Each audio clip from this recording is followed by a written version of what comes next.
ಹಿಂದೂ ಧರ್ಮದ ಕಟ್ಟಕಡೆಯ ವ್ಯಕ್ತಿಯು ಸಶಕ್ತನಾಗಬೇಕು, ಹಿಂದೂ ಧರ್ಮ ಸದೃಢವಾಗಬೇಕು ಎನ್ನುವ ಉದ್ದೇಶದಿಂದ ಈಗಾಗಲೇ ರಾಜ್ಯದ 2 ಕಡೆಗಳಲ್ಲಿ ಸೌಹಾರ್ದ ಸೊಸೈಟಿ ತೆರೆದಿರುವ ಹಿಂದೂ ಎಕನಾಮಿಕ್ ಫೋರಂ ಇದೀಗ ಬೀದರ್ನಲ್ಲಿಯೂ ಸೌಹಾರ್ದ ಸಂಘ ತೆರೆದಿದೆ.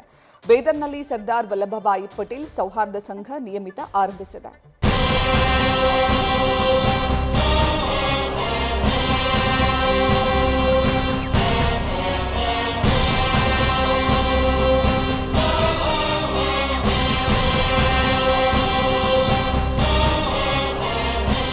ಹಿಂದೂ ಧರ್ಮದ ಕಟ್ಟಕಡೆಯ ವ್ಯಕ್ತಿಯು ಸದೃಢನಾಗಬೇಕು ಎಂದು ಹಲವು ಯೋಜನೆಗಳನ್ನ ರೂಪಿಸ್ತಾ ಇರುವ ಹಿಂದೂ ಎಕನಾಮಿಕ್ ಫೋರಂ ಈಗಾಗಲೇ ರಾಜ್ಯದ 2 ಕಡೆ ಸೌಹಾರ್ದ ಸೊಸೈಟಿ ಸ್ಥಾಪನೆ ಮಾಡಿತ್ತು. ಇದೀಗ 3ನೇದಾಗಿ ಬೀದರ್ನಲ್ಲಿ ಸರ್ದಾರ್ ವಲ್ಲಭಭಾಯಿ ಪಟೇಲ್ ಸೌಹಾರ್ದ ಸಂಘ ನಿಯಮಿತ ಆರಂಭಿಸಿದೆ.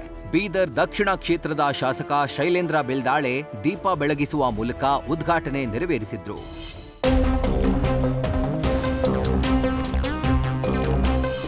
ರಾಮಕೃಷ್ಣ ಆಶ್ರಮದ ಸ್ವಾಮಿ ಜ್ಯೋತಿರ್ಮಯಾನಂದರವರು ರಿಬ್ಬನ್ ಕತ್ತರಿಸಿ ಶುಭ ಹಾರೈಸಿದ್ರು.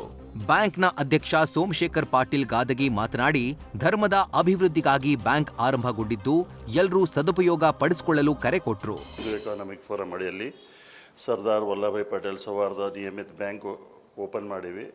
ಇದರದ್ದು ಅತಿಥಿಗಣ್ಯ ಜ್ಯೋತಿರ್ಮಯಾನಂದ ಸ್ವಾಮೀಜಿ ಆಗಿದ್ದಾರೆ ಮತ್ತು ಇದು ಕರ್ನಾಟಕದಲ್ಲೇ 3ನೇ ಶಾಖೆ. ಇದರ ಮೇನ್ ಉದ್ದೇಶ ಅಂದರೆ ಎಲ್ಲ ಹಿಂದೂ ಜನರದ ಎಕಾನಮಿ ಬಿಲ್ಡಪ್ ಮಾಡೋ ಕಡೆಯಿಂದ ಇದೊಂದು ಬ್ಯಾಂಕ್ ತೆಗೆದಿದ್ವಿ.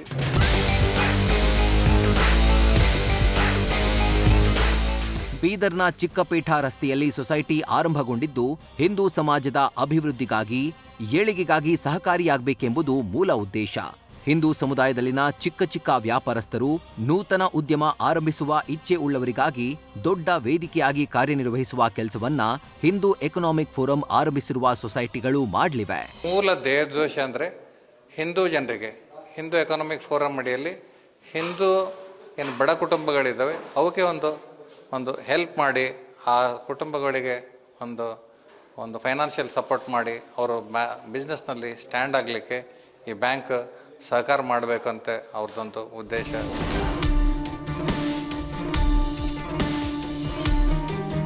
ಇನ್ನು ಈ ಬ್ಯಾಂಕ್ಗೆ 543 ಶೇರ್ ಹೋಲ್ಡರ್ಸ್ ಇದ್ದು 17 ಜನ ನಿರ್ದೇಶಕರಿದ್ದಾರೆ. ಈ ಕುರಿತು ಹಿಂದೂ ಎಕನಾಮಿಕ್ ಫೋರಂನ ರಾಷ್ಟ್ರೀಯ ಸಂಘಟನಾ ಕಾರ್ಯದರ್ಶಿ ಶಿವಪ್ರಸಾದ್ ಟಿಆರ್ ಮಾತನಾಡಿದ್ದು, ಹಿಂದೂ ಎಕನಾಮಿಕ್ ಫೋರಂ ಅಡಿ ಈಗಾಗಲೇ ಬೆಂಗಳೂರಲ್ಲಿ ಧರ್ಮದೃಷ್ಟಿ ಸೊಸೈಟಿ, ಮಂಗಳೂರಲ್ಲಿ ಅಶ್ವಮೇಧ ಸೊಸೈಟಿ, ಬೀದರ್ನಲ್ಲಿ ಸರ್ದಾರ್ ವಲ್ಲಭಭಾಯಿ ಪಟೇಲ್ ಸೌಹಾರ್ದ ಸಹಕಾರ ಸಂಘ ನಿಯಮಿತ ಆರಂಭಿಸಲಾಗಿದೆ. ಅಷ್ಟೇ ಅಲ್ಲದೆ ಬಳ್ಳಾರಿ, ವಿಜಯನಗರದಲ್ಲಿ ಸೊಸೈಟಿಗಳು ಉದ್ಘಾಟನೆ ಹಂತದಲ್ಲಿವೆ. ಚನ್ನಗಿರಿ ತಾಲೂಕಿನಲ್ಲಿ ಶಾಂತಿಸಾಗರ ಸೊಸೈಟಿ 2-3 ತಿಂಗಳಲ್ಲಿ ಆರಂಭವಾಗಲಿವೆ ಎಂದರು. ದೇಶದಾದ್ಯಂತ ಸೊಸೈಟಿ ಆರಂಭಿಸಲು ತೀರ್ಮಾನಿಸಿದ್ದು, ತಮಿಳುನಾಡಲ್ಲಿ 3, ಮಹಾರಾಷ್ಟ್ರದಲ್ಲಿ 2, ಉತ್ತರ ಪ್ರದೇಶ, ರಾಜಸ್ಥಾನ ಸೇರಿ ಬೇರೆ ಬೇರೆ ರಾಜ್ಯಗಳಲ್ಲೂ ಆರಂಭ ಮಾಡ್ತೇವೆ. ಮುಂದಿನ 5ರಿಂದ 10 ವರ್ಷಗಳಲ್ಲಿ ದೇಶದ 800 ಜಿಲ್ಲೆಗಳಲ್ಲಿ ನಮ್ಮ ಸೊಸೈಟಿಗಳು ಇರಬೇಕು ಎಂಬ ಉದ್ದೇಶವಿದೆ ಅಂತ ತಿಳಿಸಿದ್ರು. ಮುಂದಿನ 5ರಿಂದ 10 ವರ್ಷಗಳಲ್ಲಿ ದೇಶದ 800 ಜಿಲ್ಲೆಗಳಲ್ಲೂ ಕೂಡ ಹಿಂದೂ ಎಕನಾಮಿಕ್ ಫೋರಂನ ಒಂದು ಚಾಪ್ಟರ್ ಇರಬೇಕು. ಆ ಚಾಪ್ಟರ್ ಜೊತೆಗೆ ಈ ರೀತಿಯಾದಂಥ ಒಂದು ಸೊಸೈಟಿ ನಾವು ಶುರು ಮಾಡಬೇಕು. ಮತ್ತು ಈ ಸೊಸೈಟಿಯ ಮೂಲಕ ಯಾರೆಲ್ಲ ಹಿಂದೂ ಸಮಾಜದಲ್ಲಿ ಚಿಕ್ಕ ವ್ಯಾಪಾರಸ್ಥರಿದ್ದಾರೆ, ವಹಿವಾಟನ್ನು ನಡೆಸಿದ್ದಾರೆ, ಅಂಥವರಿಗೆ ಒಂದು ಬೆನ್ನೆಲುಬಾಗಿ ಈ ಸೊಸೈಟಿಗಳು ನಿಲ್ಲಬೇಕು ಅಂತಕ್ಕಂಥದ್ದು ನಮ್ಮ ಒಟ್ಟಾರೆ ಉದ್ದೇಶ. ಹೀಗೆ ಮುಂದಿನ ದಿನಗಳಲ್ಲಿ ದೇಶದ 800 ಜಿಲ್ಲೆ ಹಾಗೂ ರಾಜ್ಯದ ಎಲ್ಲಾ ತಾಲೂಕುಗಳಲ್ಲೂ ಇಂಥದ್ದೊಂದು ಸೊಸೈಟಿ ಆರಂಭಿಸುವ ಆಲೋಚನೆಯಲ್ಲಿ ಹಿಂದೂ ಎಕನಾಮಿಕ್ ಫೋರಂ ಇದೆ. ಈ ಮೂಲಕ ಹಿಂದೂ ಸಮುದಾಯದ ಬಡ ಜನರಿಗೆ ಅನುಕೂಲ ಮಾಡುವ ಉದ್ದೇಶ ಇಟ್ಕೊಂಡಿದೆ. Shivanand, news first, Bidar.